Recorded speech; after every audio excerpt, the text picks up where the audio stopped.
Shalom Bapak Ibu Saudara dalam berkat tersungkur di kaki Tuhan. Marilah kita berdoa sebelum membaca dan merenungkan firman Tuhan. Ya Tuhan, sungguh kami bersujud di hadapan-Mu karena Engkau masih memberi kami kesempatan untuk hidup, menikmati segala wujud kasih karunia-Mu seperti yang sudah kami alami sampai dengan saat ini. Terpujilah nama-Mu ya Allah. Berkatilah bagian dari firman-Mu yang akan kami baca dan kami renungkan. Di dalam Tuhan Yesus kami berdoa. Amin. Bapak Ibu Saudara, firman Tuhan sudah tersedia. Marilah kita baca dan kita renungkan bersama firman Tuhan yang tertulis dalam Injil Lukas 17 ayat 11 sampai 19, mari kita baca ayat 16 yang berkata demikian. Lalu tersungkur di depan kaki Yesus dan mengucap syukur kepadanya. Orang itu adalah seorang Samaria. Bapak Ibu Saudara yang Allah kasihi, dalam ayat firman Tuhan ini, kata tersungkur menarik untuk kita renungkan. Menarik untuk kita hayati, bahkan untuk kita imani di dalam Tuhan Yesus. Dalam Alkitab yang dicetak tahun 1966, kata tersungkur dituliskan dengan kata sujud. Makna dari tersungkur atau sujud dalam hubungan dengan penyembuhan 10 orang sakit kusta adalah sebagai pernyataan hormat, pernyataan syukur salah seorang yang sembuh kepada Tuhan Yesus, Sang Guru, atas apa yang terjadi pada dirinya. Peristiwa ini sangat dahsyat dan menakjubkan. Betapa tidak, ada 10 orang penyandang sakit kusta yang menjadi momok menakutkan bagi masyarakat luas pada waktu itu karena jenis penyakit ini punya daya penularan yang menakutkan. Pastilah mereka sangat mendambakan terjadinya kesembuhan atas diri mereka.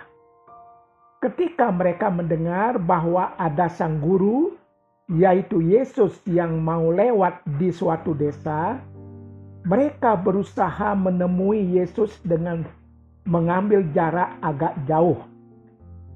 Ternyata mereka sadar dan memahami bahwa penyakit yang mereka derita adalah penyakit menular. Mereka pun begitu yakin akan mendapat pertolongan dari Sang Guru, yaitu Tuhan Yesus. Ternyata Yesus secara terus terang tidak menjanjikan kesembuhan. Hanya Tuhan Yesus meminta agar mereka memperlihatkan diri mereka kepada para imam. Ada hal-hal yang luar biasa terjadi. Antara lain, perintah Tuhan Yesus memang luar biasa, di mana secara kasat mata diri mereka belum sembuh. Untuk jenis penyakit seperti ini, jika sudah sembuh baru boleh menghadap imam untuk memberitahukan bahwa diri mereka sudah sembuh. Ini pun luar biasa, yaitu mereka tidak menolak perintah itu. Mereka berangkat saja seperti yang diminta oleh Tuhan Yesus. Ini ada yang luar biasa lagi, yaitu di tengah jalan, artinya mereka belum bertemu dengan para imam. Ternyata diri mereka menjadi tahir. Mereka semua sembuh. Apa arti dan makna dari hal-hal yang luar biasa ini? Tak terkecuali iman mereka membuahkan kenyataan. Mereka sembuh. Mereka tahir semua. Sepertinya Yesus tidak membeda-bedakan orang. Semua bisa menikmati anugerahnya. Hal yang serupa sudah pernah terjadi pada diri seorang kusta. Hanya oleh iman dalam ketaatannya ia menjadi sembuh. Pasal 5 dari Lukas ayat 14 berkata seperti itu. Ternyata ada hal yang penting juga, yakni semua beriman dan semua sembuh. Tetapi hanya seorang saja yang tersungkur, yang tunduk, yang sujud di hadapan kaki Yesus untuk menyatakan rasa syukur dan hormat kepada Sang Guru, kepada Yesus. Bisa saja orang itu datang kepada imam dulu, baru kepada Yesus. Terjadi kesadaran yang luar biasa, yaitu terhadap masalah prioritas. Bapak Ibu Saudara di dalam kasih Tuhan, dari 10 penyandang kusta yang disembuhkan oleh Yesus, hanya seorang yang bergegas kembali untuk berterima kasih kepada Yesus. Yang cukup menarik, dia tidak sekedar berterima kasih, bersyukur, tetapi dengan sikap bersungkur, tunduk, sujud di kaki Yesus.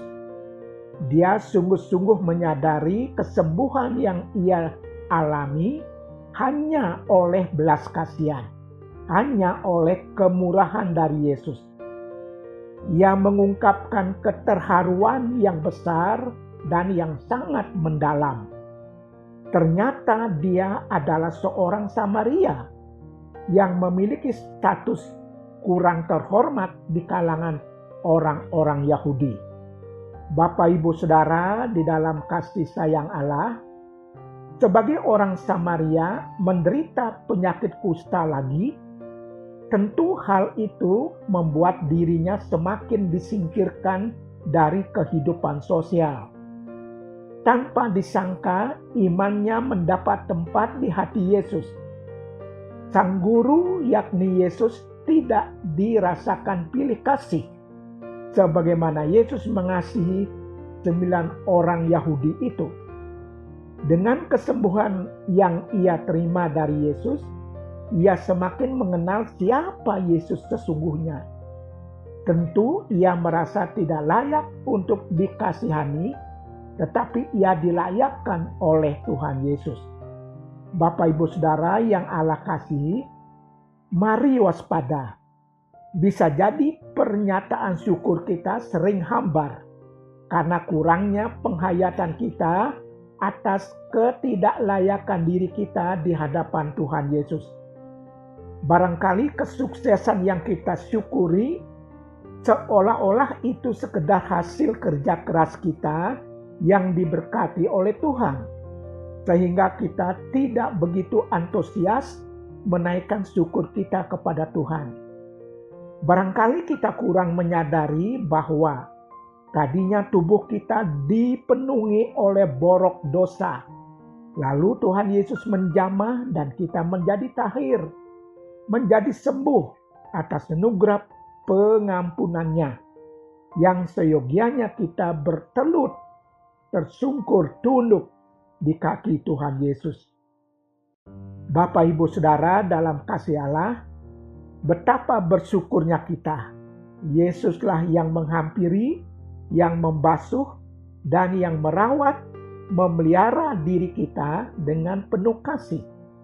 Ia bahkan mengangkat diri kita menjadi anaknya oleh percaya kita kepadanya. Sudah sepantasnya lah kita senantiasa menghampirinya, serta menyampaikan rasa hormat dan syukur kita kepadanya. Mari senantiasa tersungkur, tunduk kepada Allah, sujud kepada Allah atas kasih karunia-Nya yang menyelamatkan diri kita di dalam Sang Guru, di dalam Yesus Kristus Tuhan. Amin. Marilah kita berdoa. Ya Allah, tolonglah kami untuk senantiasa tersungkur, tunduk sujud kepadamu atas kasih karunia-Mu yang luar biasa atas hidup kami. Di dalam Tuhan Yesus kami berdoa. Amin.